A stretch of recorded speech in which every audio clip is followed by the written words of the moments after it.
Bienvenido, soy el doctor Armando Nogués y este es un nuevo taller que he titulado Sanamente, que es algo así como diferentes propuestas para usar nuestra mente para vivir mejor. Comenzamos este módulo, el módulo titulado Mente y Felicidad, y la propuesta de este módulo es cómo usar nuestra propia mente para sanar la mente, es decir, la mente sanándose a sí misma. Recordemos algunas enseñanzas budistas que nos dicen que tanto la felicidad como el sufrimiento no son más que estados mentales. Por lo tanto, como todo estado es cambiante, se puede pasar de felicidad a sufrimiento, de sufrimiento a felicidad, y eso es algo que no debemos olvidar, que la sensación de felicidad, la sensación de sufrimiento es un estado de nuestra mente. Siempre está en el aire esa pregunta de ¿qué es la mente? Una pregunta que desde hace mucho tiempo ha apasionado a numerosos científicos y que lo sigue apasionando porque el debate no está cerrado. Podemos decir de la mente algunas cosas, como que la mente no es el cerebro, aunque el cerebro es la base biológica a través de la cual nosotros manifestamos nuestra mente, pero la mente no es el cerebro. La mente no es material, podemos decir entonces que es un continuo inmaterial que nos ayuda a conocer y nos ayuda a percibir. Y claro, si no es material, pues entonces los objetos materiales no pueden construirla. Este es uno de los principios también que nos enseñó el budismo. Y cito el budismo porque es una de los conocimientos, de la enseñanza, de la filosofía o de las tradiciones espirituales que más se ha dedicado al estudio del conocimiento y del funcionamiento de la mente. La mente hoy día se concibe desde el punto de vista psicológico más moderno como un sistema un mecanismo de computación de la información que tiene distintos módulos. Hay quien habla de una mente modular con módulos específicos e independientes. Otras teorías no hablan de esa modularidad de la mente, sino como una cosa mucho más integral y más global. Pero sea como fuera, nos queda claro que en la mente lo que se genera y lo que se producen son procesos de computación, procesos en los que entra la información, se analiza y se generan respuestas. Así que, desde el punto de vista de la psicología actual también, se dice de la mente que es un conjunto de procesos y actividades que se desarrollan en la psique, entendiendo como psique pues todo el conjunto de condiciones, voliciones, emociones, sensaciones, etc. Y si no tenemos bien resuelto exactamente qué es eso de la mente, imaginaros ya el asunto de la mente en relación con la consciencia. Para algunos autores, mente y conciencia es lo mismo, pero para otros hay una diferencia entre la mente y la consciencia. Es decir, la mente procesaría la información mientras que el acto de conocer, el acto de darse cuenta, eso es la consciencia. Así que habría un matiz diferente entre lo que sería procesamiento de la información y el darse cuenta, el conocimiento, la integración de ese conocimiento que sería propio de la consciencia. Bien, desde un punto de vista más psicológico, el funcionamiento de la mente, de una mente de cualquier persona, está condicionado ese procesamiento de la información por una estructura que denominamos modelo, el modelo mental. El modelo mental es el marco de referencia interno que utiliza cada persona para procesar la información que le llega, analizarla y generar respuestas. Por lo tanto, un modelo mental no es más ni menos que una representación internalizada, es decir, una representación interna, con una parte consciente y otra parte no consciente. Una representación interna de la realidad que permite entendernos a nosotros, entender el mundo, analizar las informaciones, crear respuestas y establecer predicciones. No predicciones en términos de adivinanza futurista, sino predicciones pues porque mi experiencia vital me hace tener una idea de qué es lo que puede pasar en una situación similar. Es decir, una cosa muy sencilla, si yo sé cómo he abierto una puerta porque hay un pestillo y lo giro de una determinada manera, eso me hace predecir que puertas con pestillos similares se abrirán de una forma semejante. Predicciones de ese tipo. Claro, esas predicciones muchas veces pueden fallar, porque a lo mejor algo que parece lo mismo funciona de un modo diferente y de ahí a veces nos suceden nuestras frustraciones. Estos modelos mentales pueden ser unos modelos operativos que nos permitan estar en el mundo, funcionar en el mundo, tener buenas respuestas, y entonces los llamamos potenciadores, o pueden ser disfuncionales, que son aquellos modelos en los que vamos chocando con cada esquina y no somos capaces de afrontar las distintas dificultades o distintas adversidades que encontramos en el mundo. Esos modelos, una parte es estructural, tiene una serie de estructuras, y tiene otra parte que son los contenidos. Las estructuras son universales, es decir, la estructura que sustenta la memoria o que sustenta la atención, esa serie de circuitos son universales. No hay un circuito de la memoria para los europeos y otro para los de Laponia o para los africanos o para los de... Esas estructuras son universales, pero los contenidos que cada persona tiene dentro de esa estructura son individuales.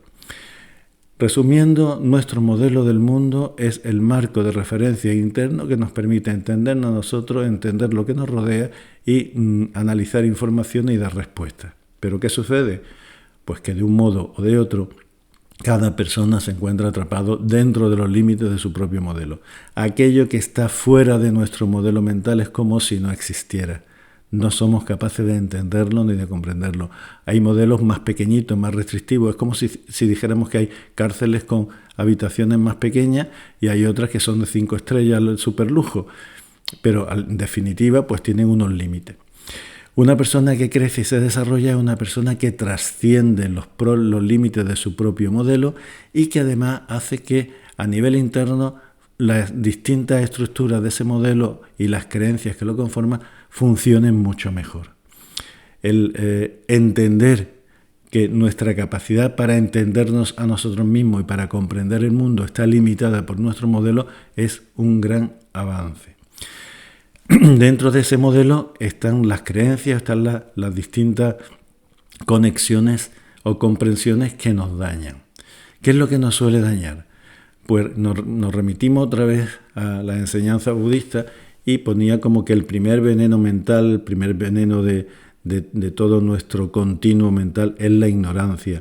La ignorancia no como ausencia de conocimiento enciclopédico porque no hemos estudiado o no hemos leído muchos libros, no se trata de eso, sino la propia ignorancia acerca de nuestra naturaleza, acerca de lo que las cosas son y acerca de cómo el mundo funciona. Es una ignorancia mucho más profunda, más radical. Otra cosa que nos daña es los extrapunitivos, los modelos extrapunitivos, es decir, todo lo malo es culpa de otro. Es decir, yo me siento mal porque mi padre, porque mi madre, porque mi hermano, porque mi hermana, porque mi jefe, porque el compañero de trabajo, porque mi pareja, porque mis niños. Es decir, todo lo que sucede en mi interior de forma negativa es culpa de otras personas. Claro, si es culpa de otro, yo no lo puedo arreglar porque son los otros los que tendrían que hacer cosas diferentes. Eso es algo que daña mucho a las personas. Otra es cuando nuestro modelo mental está llena de creencias o de representaciones mentales de carácter limitante. Entonces todo con lo que nos relacionamos que tenga algún tipo de conexión con esas creencias, con esas representaciones mentales, pues va a ser también dificultoso y limitante. Otra cosa que nos produce bastante aflicción es cuando somos malos gestores de nuestros pensamientos o de nuestras emociones. Y estamos luchando todo el día contra nuestros pensamientos porque pensamos lo que no queremos pensar, o con nuestras emociones porque estamos sintiendo lo que no queremos sentir. Estamos intentando negar los pensamientos, negar las emociones y queremos como que la mente funcione de otro modo y que todo sea chupi guay y no somos capaces de admitir pensamientos, emociones que sean displacenteros. Otra manera es estar anclado en el pasado o en el futuro o dando bandazos para arriba y para abajo, es decir, vivir fuera del presente, estar todo el día con la nostalgia, con la culpa, con la ansiedad por el futuro, etc. Otra cuestión que nos suele dañar es cuando no somos capaces de aceptar nuestros contenidos mentales, es decir, cuando lo que sucede en nuestra mente o también nuestra propia autoimagen no es aceptada, no es integrada. Otro aspecto que también deriva de la enseñanza budista es la dialéctica entre apego y aversión. Es decir, el apego es la necesidad de tener el objeto que me produce placer de tener y retener y que no se escape. Y la aversión es justo lo contrario, es el deseo de que no se me acerque o mantener fuera o lejos aquello que no me gusta o que me duele. Pero sin embargo en la vida las cosas que nos gustan se nos escapan y las cosas que no nos gustan pues aparecen, porque toda la vida es dinámica, es flujo, es movimiento, es impermanencia. Además del veneno mental de la ignorancia, los otros dos venenos mentales que resaltaban la enseñanza budista son precisamente el apego y la aversión.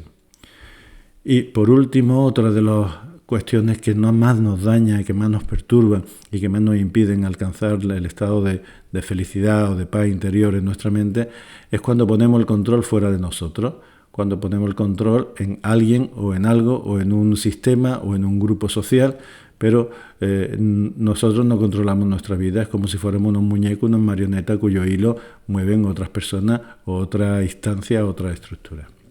Pero claro, como todos los venenos tienen su antídoto, tienen su medicamento. Y el medicamento que cura la ignorancia, pues la sabiduría. Insisto, no la sabiduría que proviene de un doctorado, de un estudio de investigación científica o de leer muchos libros de forma enciclopédica, sino la sabiduría interior, la sabiduría que proviene del conocimiento exacto y certero de nuestra propia naturaleza y de cómo las cosas funcionan en el mundo. Otro antídoto curativo, pues en lugar de echarle las culpas a los demás, es dar ese salto al vacío que supone tomar la rienda de nuestra vida, tomar la rienda de nuestra existencia, o lo que es lo mismo, asumir la responsabilidad de vivir, que significa que los demás pueden ser un obstáculo o puede ser un facilitador, pero en ningún caso son los responsables de nuestra propia vida. El tercer antídoto que nos hace funcionar mucho mejor a nivel de estructuras mentales, de creencias y de funcionamiento de nuestra mente es cuando implantamos creencias funcionales. Una creencia no es algo rígido, no es una verdad, pero a veces funciona como si fuera una verdad. Cuando cuestionamos las creencias, buscamos las bases, buscamos entender qué es lo que ha hecho que nosotros creamos lo que estamos creyendo y lo modificamos para que sea mucho más funcional, estamos creciendo en nuestro propio modelo.